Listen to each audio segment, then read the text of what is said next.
Hello, everyone. Welcome back to another episode of Parenting is Easy, Said No One Ever. I am your host, Chananya Abraham. Thank you so much for joining us for another awesome episode. I just finished recording with Jessica. Jessica is someone that I'm so happy I got a chance to speak to because of what she brings to the table and the little bit of tidbits that she gave regarding sibling rivalry, working with a sibling, which is always something I was curious about, and how to make sure that what it is that I'm doing with my children is specifically for my family, as opposed to if I'm working with a sibling that I'm going to be close with. How does that work regarding how they parent and how they're going to go about dealing with things? And I think that's a really good topic to talk about when it comes to organization, making sure that we have our priorities straight. And we are siblings first and we are business partners second. So hopefully this is something that you were able to learn and gain from as much as I did. And I really enjoyed recording and having this awesome conversation. And I hope to continue this conversation with her and her sister at a future time, because I think there was such a wealth of information that was given out in this episode.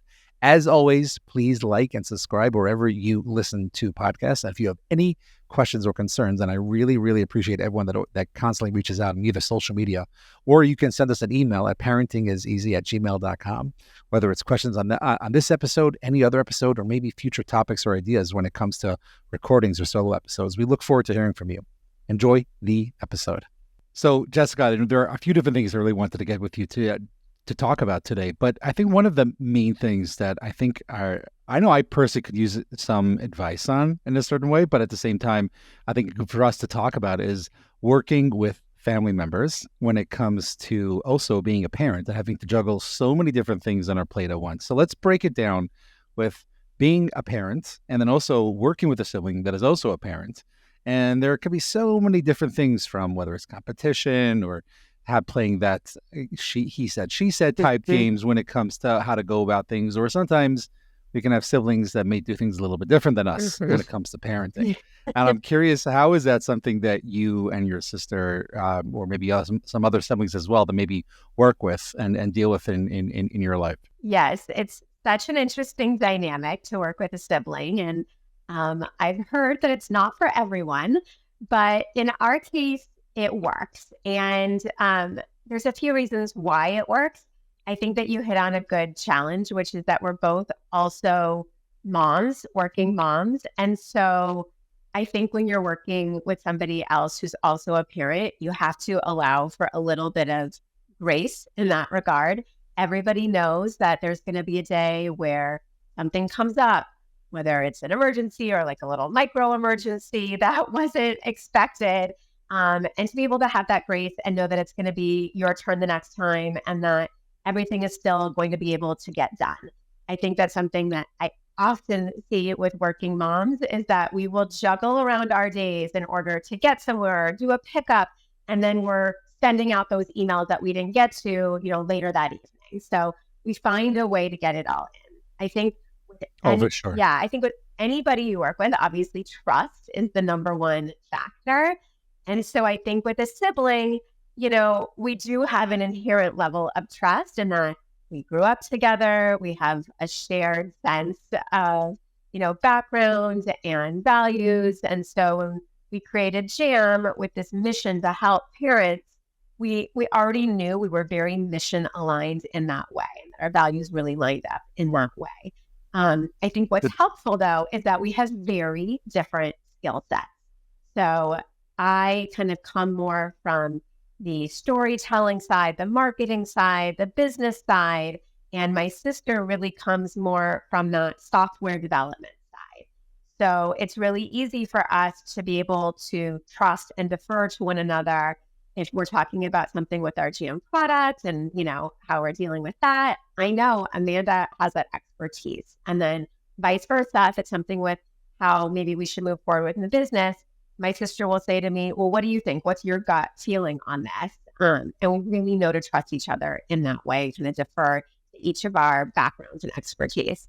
Yeah, so I think having that trust, I think, was a very good point. And let's focus on that for a minute. When we have a partner, whether it's in life, whether it's in business, partner in crime, if you want to call them in a certain way, I'm curious, what would be some things that you've learned that you can say if people would be asking you, like, okay, so how do I work better with my sibling that I'm in business with, or even it could be a close friend, that we work with, and how would you differentiate it from a life partner and being a parent at home with a partner that you would have at home, and having a working partner, and the trust and how to go about having a healthy balance / communication with both of those different scenarios. Yeah. I mean, I think with a partner with work, obviously, and any partner, I guess, communication is key.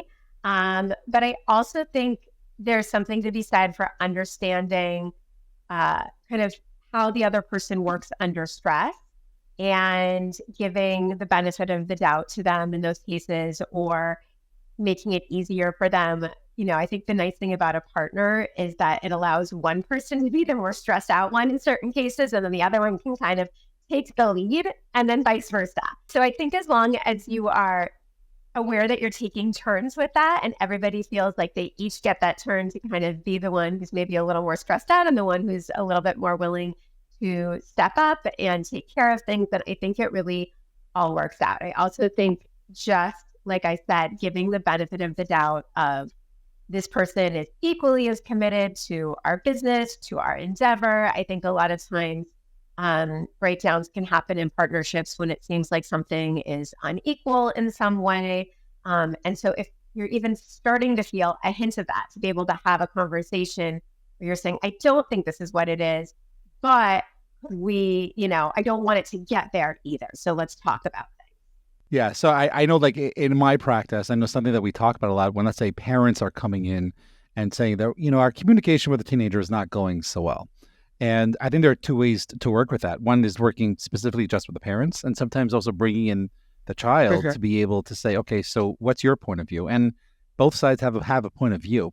And as much as it could be beneficial, and there are times that we can work with just the parents and what their role is supposed to be, when it comes to the family dynamics, there's a child that has a voice as well, which is what you're saying when it comes to business. That's right. The other side has a voice and be able to talk it out. So if someone is having an issue, if someone is saying something or doing something, having some sort of action that may not be something that you're either aligned with, or maybe you weren't sure about how they're going to go about dealing with it. So it's talking it out and saying, the way you dealt with that last week was not the way I would have dealt with it. What was your reasoning behind it? Or is there something that I can do now that we're in this position that I may not be aware of because I wasn't going to take this route, but you take this route, I'm fine with it. I trust you. And what can I do? Because I want to be able to go out and help. Now, that could be hard. That could be really, really hard when you're dealing with teenagers, when you're dealing with a life partner. But when it comes to business partner, sometimes there's that monetary type incentives that are also involved that may be different than just a family relationship. Okay. And then on top of it, you're throwing in working with a person that you also love because they're your sibling. So how do you go about creating those conversations in a very healthy but yet meaningful way that they understand what you're trying to say without trying to sever any ties within the family? Right. I think before we even started our business, we had a lot of conversations with one another. We come from a very close family, and we do come from a family that has a history of working with one another. So my parents had a business together, our whole lives, and have worked with other family members as well. So we knew the types of conversations that we needed to have. And we also knew, above all, there's not one thing that could happen in business that is, more important than our family. So, and maintaining those relationships. So I think that's always a really good place to start. I have a teenager, so I completely relate to what you're saying about, seeing their point of view and hearing it. And I think a lot of times, both in business and in dealing with your teenager, there can be a lot of fear involved and wanting to control things. Even as an example with my teenage son, he's taking a lot more initiative with his schoolwork and his homework this year. And it is a little bit hard for me to let go of some of the, let's call it, helicoptering I've done in years past. Even though I know that's what's best for him. And I think the same thing can be said of working with a sibling. In my case, it's my younger sister. And so being able to say, okay, even though I'm the older sister and for years I was the one in charge in our home, really recognizing that Amanda not only has a point of view, but one that's informed by a lot of education and life experience that, kind of encourages me to see things in new ways as well. Right. And I think that's a very good point, because I think the biggest thing that, I would talk about in my office in a similar situation, which is what you're saying, is I have to put aside my ego as a parent to do the things that are needed for the situation. Now, I love my son and I would love to help him, but I also know that in order for him to be the best human being possible, I got to take a step back and I have to close my mouth with a zipper, lock it, and throw away the key in certain situations because this is what my son needs. And when it comes to a business partner, especially a sibling, having that same type of situation where maybe I don't say certain things, but we also have a different perspective. And, when we were 12 and 9, I don't know how far apart you guys are, but I might have a different role regarding, me being the older sister. But when it comes to business, there's a certain respect that's there. And I understand that she has strengths that I don't have. And I think that's a very good point, that you get a chance to sort of, have an opportunity to work with your sibling, but yeah, you're also very much acknowledge that there's certain things that she can do within the business that you can't do, which I think when it comes to a partner, when it comes to a child, doing the same thing. There are certain ways that your son's going to go about doing his homework and academic responsibilities that maybe you would have done differently a couple of decades ago, but yet the way he's dealing with it now is the way he needs to deal with it. And I think that's a very good message. And I think that I talk about in my office a lot when it comes to parents dealing with their kids is being able to go ahead and say, oh, okay, there's a different perspective. There's another good way to do this. It's not my way. All right, let me swallow this. Let me go about doing this. But at the same time, as you're saying that, I'm also hearing that you guys had good role models in that sense. And your parents being able to sort of give you certain tools. I'm curious whether it's this specific tool or maybe there are some other things that you guys have picked up from your parents that have helped and enhanced both the business and maybe even your relationship with your sister. Absolutely. I think first and foremost, growing up in a house with entrepreneurs, you learn that there are ups, there are downs, and that's okay. Like the next up will come again. And so you get used to, I would say, just a little bit of uncertainty. Not that we felt uncertain in our childhood. We always felt safe and secure, but just knowing that life is a little bit of a ride. And as long as you have your family, everything else will fall into place. That was very much messaging that we got when we were growing up. And so I think that helped us in feeling like nothing is totally insurmountable. Something might feel like the biggest business problem as you're falling asleep in the morning, or you're falling asleep at night, and then in the morning. Or in the morning. Yeah, or in the morning. Like, I can't deal with this. But then, a day passes, or you go on a walk, or you have a good conversation, and an answer presents itself, or something comes your way. So I think that kind of optimism that kind of can come from growing up in an entrepreneurial home definitely was transferred to us, or at least gives us a guiding light on days where it does feel hard to, okay, keep going out there and doing your thing. We also think, there was definitely, we communicated a lot in our home growing up, and we were definitely always taught that even when we were growing up and our siblings would annoy us, and we definitely got in lots of squabbles and fights and arguments, it was always kind of dictated to us that, no, your siblings are going to be your best friends. And we saw that example with our parents as well, and our aunts and uncles, and we loved that. So I think that was really helpful too, in knowing that like nobody knows you like a sibling, and that's a great thing. And these are kind of going to be your partners through life. Oh, that's such a great message. And I'm curious, I guess the first thing that comes to mind as you say that is, okay, so now you want to give over the message to your kids, to your teenager. How do you do that? What do you say? And besides for just modeling, which is probably the one of the most important things we can do as parents, I'm curious, what can you say, or how would you have that conversation with your son? I always am talking about sibling relationships. I have 3 boys, so it's a little different dynamic than when I grew up with. We were 2 girls and a boy, and it's been very interesting to see. And I really do find myself echoing a lot of the same things that my parents said to us. But I love sharing personal stories with them. They are obviously very close to my siblings, my husband's siblings. They know them as their aunts and uncles. And so they love hearing the stories of how when Amanda and I were younger, we fought over this or that, or this happened. And, our parents were so upset with us. And then this is how we came back together. Because I think it helps normalize the fact that they do get really frustrated with their siblings. And we never want them to feel like that's not normal. You should always just, love and accept your sibling every moment of the day, because that's not, really so natural either. So to kind of normalize that frustration and annoyance and say, but regardless of all of that, you guys have each other's backs and you always will. And really drilling that kind of message into them is what we try to do on almost a daily basis over here.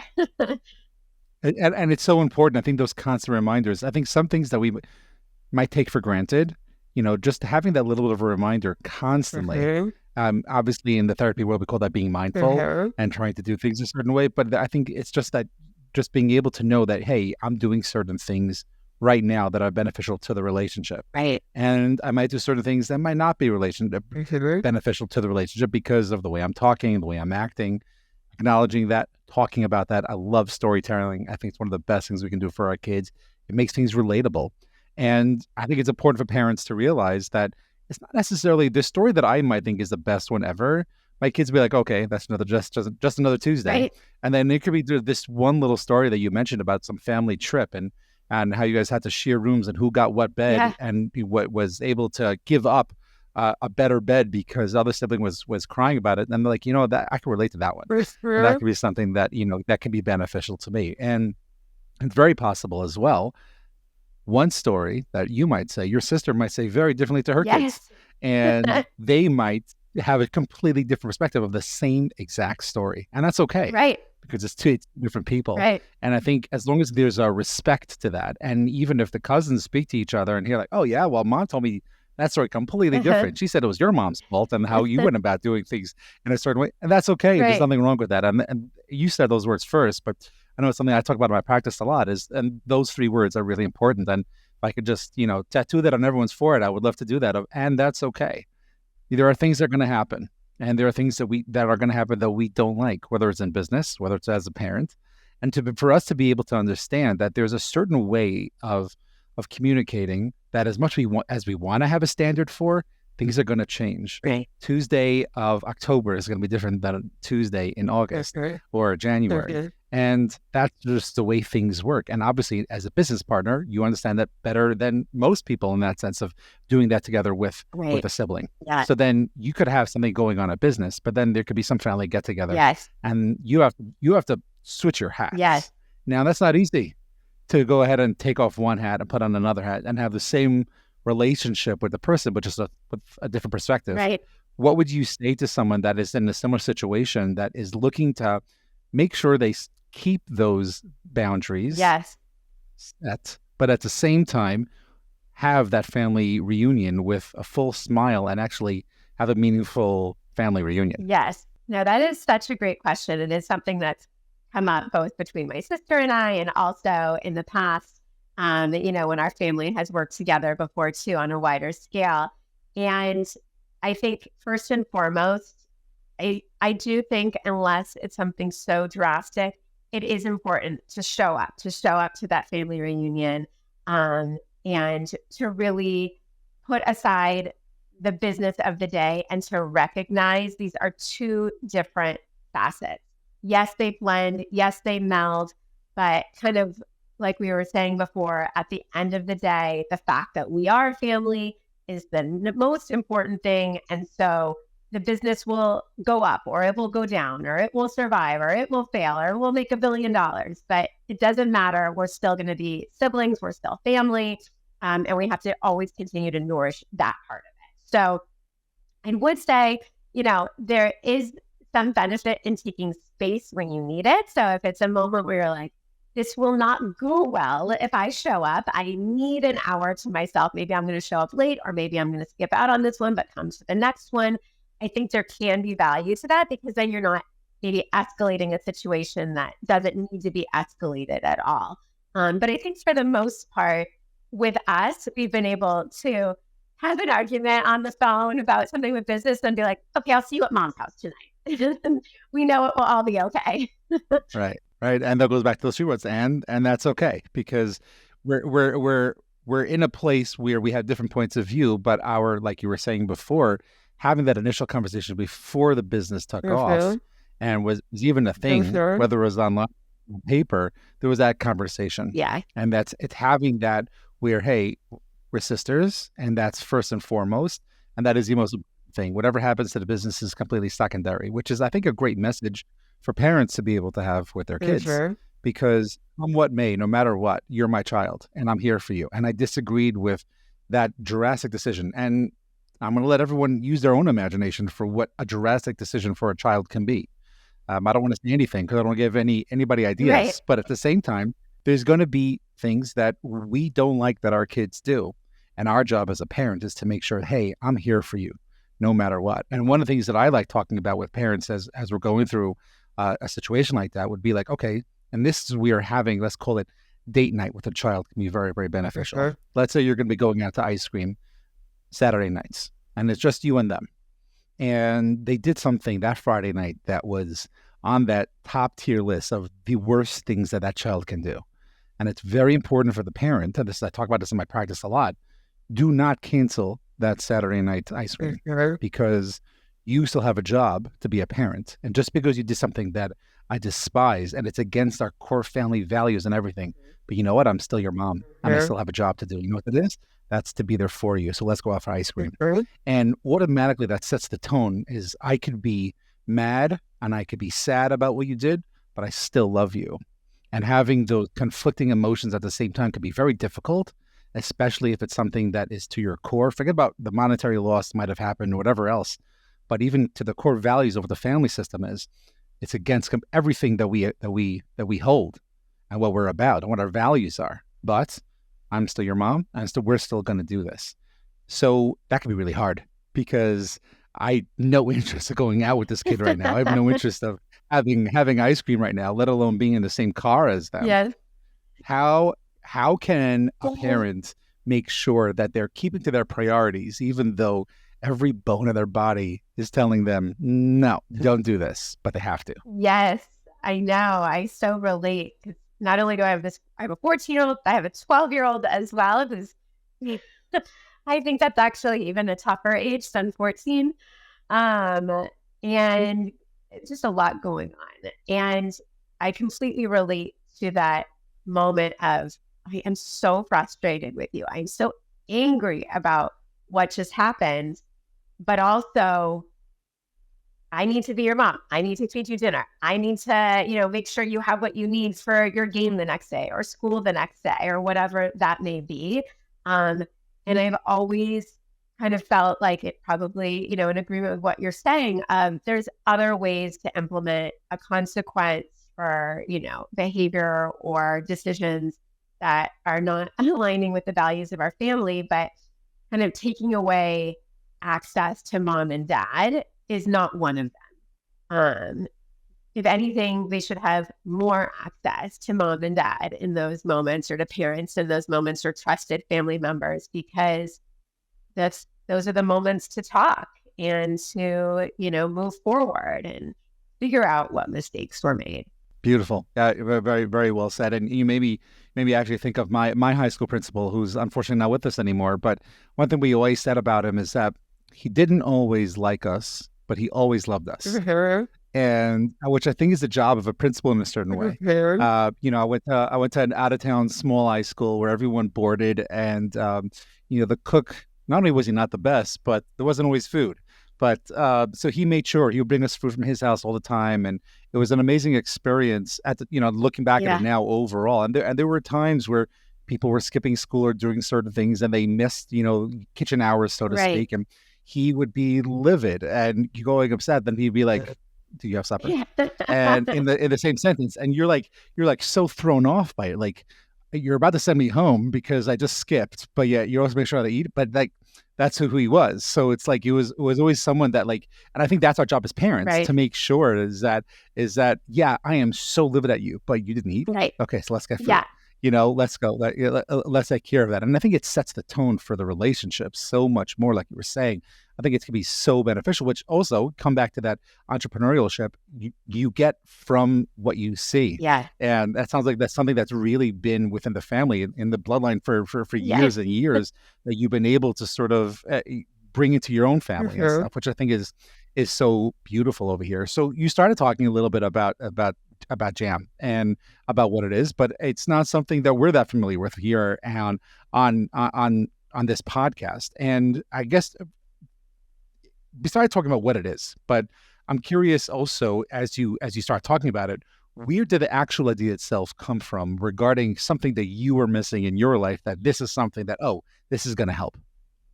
Well, this is definitely a business and a product that was born from our own needs and desires for help as working parents with busy families. So first of all, Jam is an all-in-one calendar and organization app that really is designed to make modern family life more easy and equal for everybody. And before I kind of dive into all of that, I will give you a little background of how we got started. So I'm a mom of 3. My sister Amanda is a mom of 2.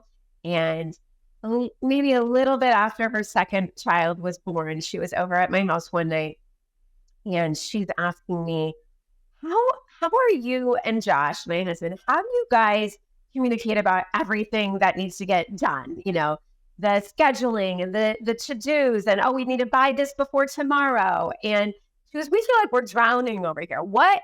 We're very organized people, Amanda and I. We love, even our whole family is like this. When we travel, there's like a color-coded spreadsheet we're operating off of. And so she was saying, which app am I supposed to use? What platform is there? And I said, Amanda, I've been looking for years. I do not think it exists. I don't know why you think we've got it all figured out here. We clearly do not. And so as it happened, we were having some friends over that evening, all of them working moms. And so as they were coming over, we just started asking casually, like, what are you using? What are you doing? How do you split things up in your house? How do you communicate with your partner? And what happened next is really fascinating because everybody was revealing, yeah, I have a system, but my system doesn't really work on Tuesdays or Fridays. And then this happens and then that happens. And before we knew it, everybody was asking questions of everybody around the table. Well, how do you do this? And how does this work? And so we realized we really hit on a nerve. Everybody felt like they were flying by the seat of their pants. And beyond that, everyone felt this really deep sense of overwhelm that was really kind of contributing to a lot of anxiety and stress and burnout in relation to their family lives. And I think as parents, we know that it's going to be hard and we know that it's going to be tough emotionally.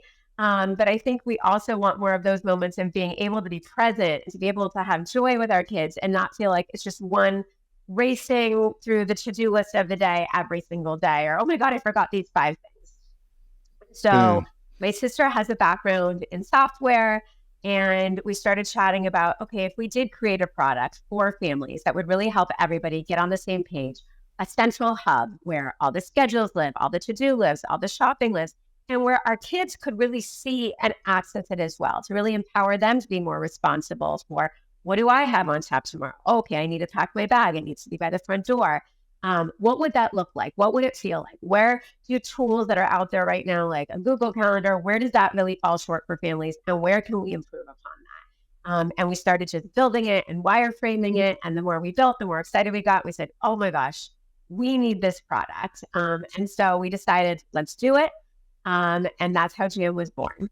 Wow. Okay. So I want to get a little more specific over here. We talk about the stress and the anxiety. I think there's always going to be some stress and anxiety when it comes to being a parent. Exactly. And I think it sounds like a tool that could be beneficial just for that communication aspect of things. But can you get a little more specific when you're talking about how this can benefit the whole family? Like I'm going to create a scenario for you here, and you'll walk me through it. So let's say in my house, I have two teenagers, 5 kids total, but 2 teenagers, and they don't have smartphones yet, but they do have a tablet, and they're at a point where, yeah, there are certain things that they have to remember that I'm not going to tell them to because they're old enough to take care of it themselves. So how would something like this be beneficial, and how would it work if I want to add something to that list of something that needs to get taken care of, but not necessarily to my list, because I don't need to take care of it. It's not something I don't have to pack snacks for tomorrow.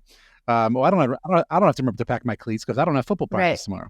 So how can I add that, and how does it work where the notification goes to the right person, and other situations where it might be something that they all have to take care of, and I don't, or maybe I do as well, everyone goes out and gets a notification or something like that.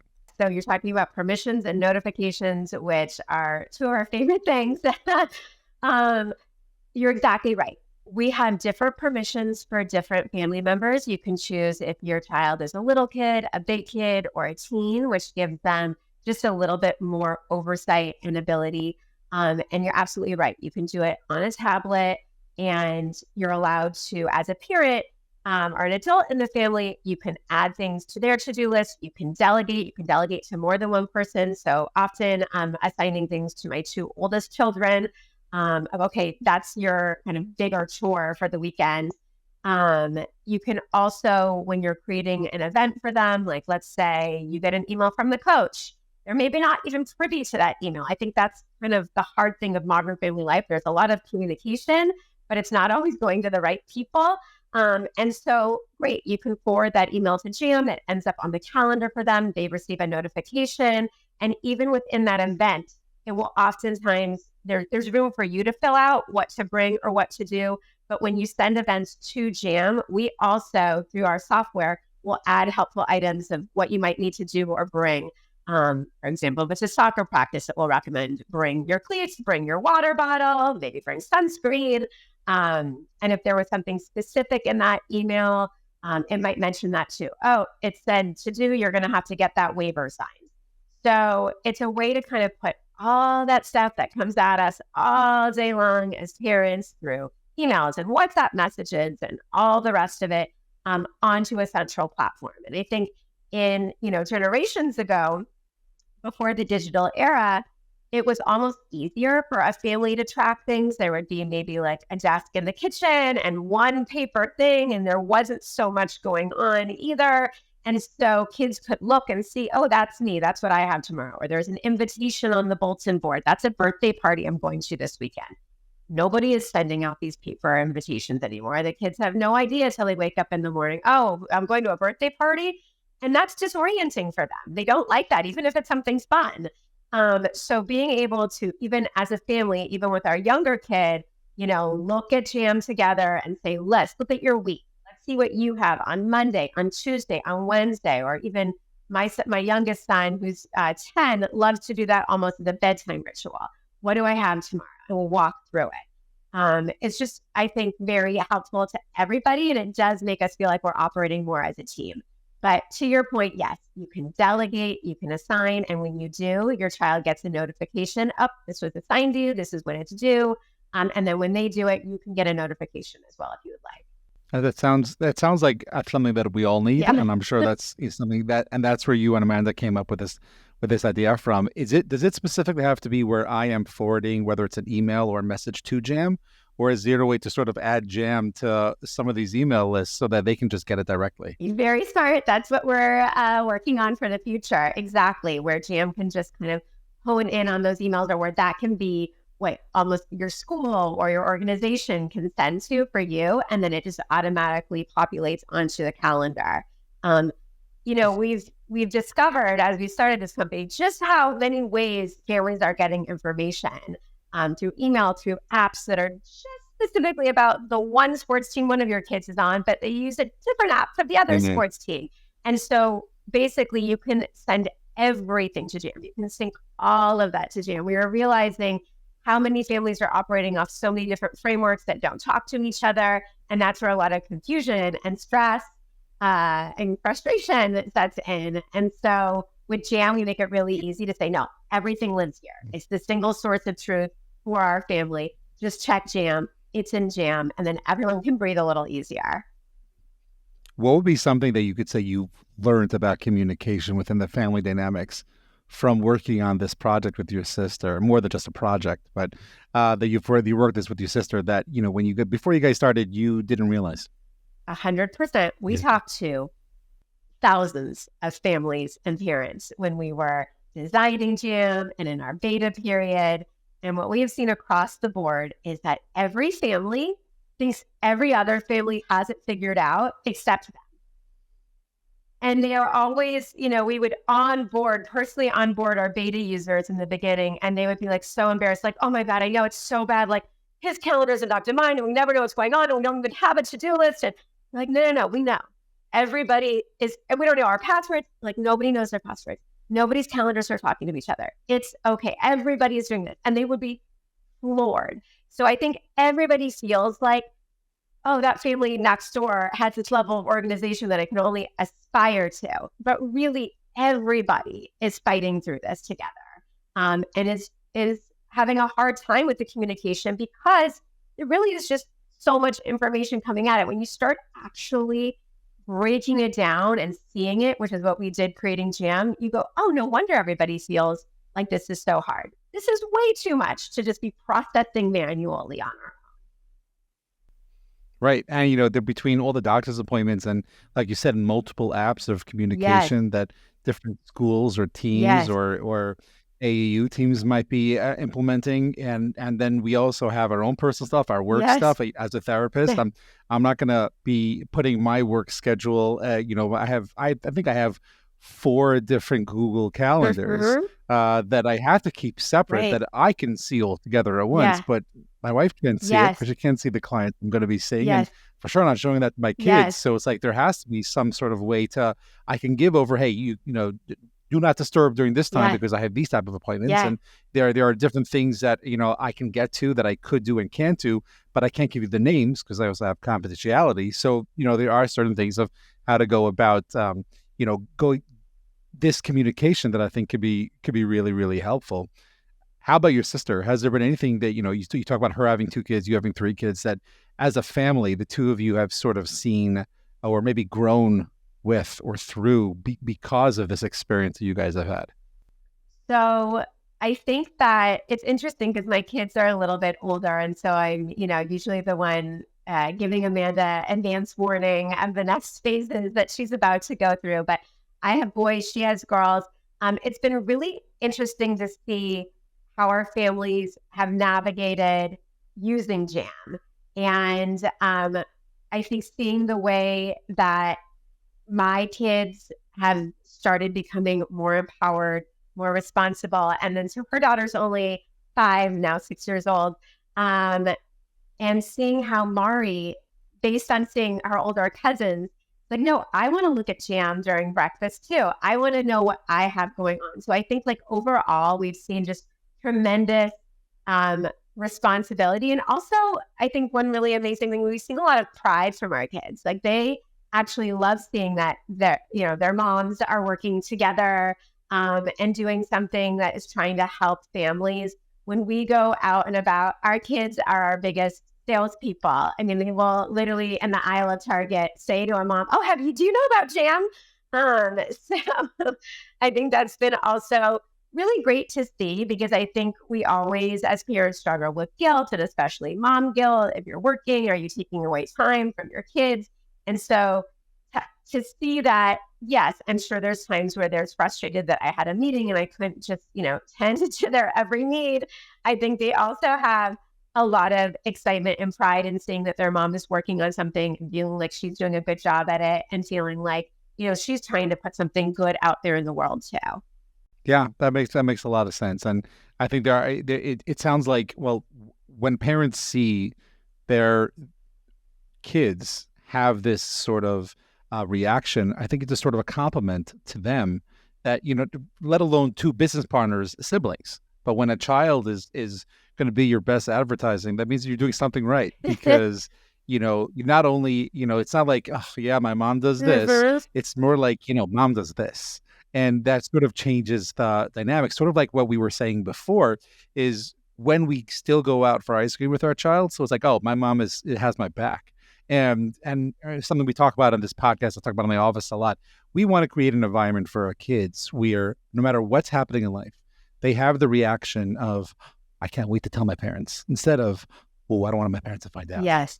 And we want to have that constantly. And I can't take credit for the line. It's from a mentor of mine, Yeah. but I love that line because that's something we're looking to create. And when we go out for ice cream, when we're in Target and our kids are saying certain things about us, I think it's showing us that, yeah, it's working. Right. And we are doing certain things. And like we've talked about today, there are going to be times where that's not going to work that Right. way. And that's okay. Yeah. And I think that's really important for us as parents, Yeah. for business partners. And, there are so many different things that, that are going to come up. That's okay. Just roll with it because as long as you have that core value system, like you're saying, there was communication before things started of the way you're going to talk and say, hey, no matter what, we're still sisters. And that's first and foremost. And that takes that is the most important thing. Yeah. And I think when we're giving and we're living that message, our kids see that. And because that's something we want to be able to give over to them. So I'm glad that we were able to have a discussion on this specifically. I'm curious if there's anything based on whether it's communication, business partners, or regarding organization, maybe even the app itself that maybe we haven't got a chance to touch on today as we sort of wrap up over here. That you want to use this time to just to sort of say a few more words over here. Yeah, I think the last thing I'll say on that is I think something that I didn't realize. I think in the beginning when we were creating Jam, we thought of it more of just a place to put all this information, a way to feel organized. And so you and whoever else in your family needed to be aware of things, like all had a place to look. And I think what we didn't realize is how much of a day-to-day communication with your family can just feel like admin work. You need to do this, and you need to bring that, and you need to do that. And, that can be very taxing on a relationship, both with your kids and with your partner. If you're just kind of like the chief nag or the chief person telling everyone, here's what's going on next. Okay, now here's what's happening after that. And so I think one of the great things about using a tool like Jam is that when it's, I don't know, 9:00 at night and my husband and I are settling on the couch and he's like, oh, by the way, this and that. I go, you know what? You can just put that in Jam and I'll put it and we'll deal with it in the morning. And now we can talk to each other. Because we used to do that because of this fear of if we don't download all this right now, we're going to forget it and we don't have another place to put it. But now that we have this repository, it's, I'll put those 3 things in there. You'll see it tomorrow morning, which is when you need to see it. And now we can talk about something else that happened today that we, want to share. Yeah. So I think, great. For that's us, really awesome. That's been the biggest win. That's awesome. And that's not something you even started out wanting to do in the first place. So that's really cool that allows you to do that. The comes to mind as you say that is, do sticky notes still hold a place in your life, or is they obsolete now? I mean, I love any school supply. Okay. And it's actually very cute because my younger son is constantly leaving us notes to the house. If we say, we'll bring this for you after school, or he loves to put a note on the door for us. So I think there's definitely a place for all the old school pen and paper as well. But as we know, so much comes at us on the fly. So that's where the digital comes in good too. Well, for sure. But there's having sticky notes, I think, will always be a staple in the family. Yes. So I'm glad you said that. I was getting a little nervous for a second over there. Well, Jessica, this has been an absolute pleasure. As we sort of finish up over here, can you first, before we go through some rapid fire questions, where can people find out more about you, about the app in general? Sure. So you can find us online at jamfamilycalendar.com. We're also on Instagram at jamfamilycalendar. And so you can learn more about Jam there. And us, and then you can download the app from the App Store, the Google Play Store, or online as well, just looking up Jam Family Calendar. Amazing. And we're going to post all those links in the show notes as well. Jessica, as we finish up over here, I'm curious on this concept of whether it's the communication, family dynamics, and just being a parent and with a business partner. Have there been any books or podcasts that you've recently read that you would like to share with us? That's interesting. I mean, I obviously love business podcasts now as I started my own business because I hail from the entertainment industry. So a lot of the ones that are kind of about that entrepreneurial spirit, how I built this, those are great. But I think... Any one stand out to you? To be honest, it's very interesting, but we really relate to the Foster Sisters podcast. And these are sisters who started off in the entertainment industry, and then they started running a business empire together. They went from entertainment to working in tech to having a clothing company to having a VC. And then they started interviewing a lot of business leaders as well in the portfolio, the companies in their portfolio. And so hearing about from them, why did they decide to invest in this company and what makes it, such a cool concept has always been really fascinating for us. And then in addition, we get the added bonus that these are 2 sisters who work together. So we get to get the bonus of how that dynamic works for them as well. So I'd say that's been a podcast that they must listen to for us. Awesome. Okay. So my last question for you for right now, that's a really good one. And we're going to see if I can try to post a link to the Foster Sisters podcast in our show notes over here.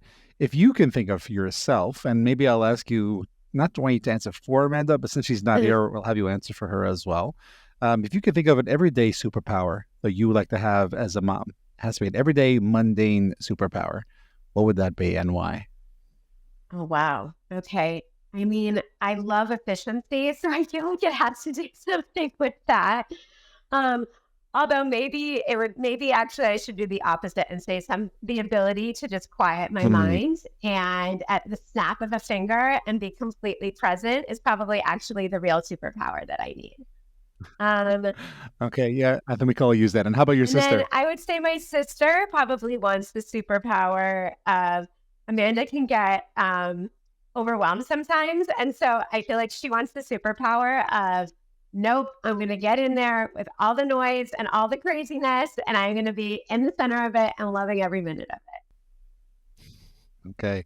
Yeah, I think so. We could all use as parents as well. Well, Jessica, this has been an absolute pleasure. And I hope this is something that benefits most of our readers here, listeners here. And if people have any questions, they could reach out to us at parentingiseasypodcast@gmail.com. Thank you so much for joining us today.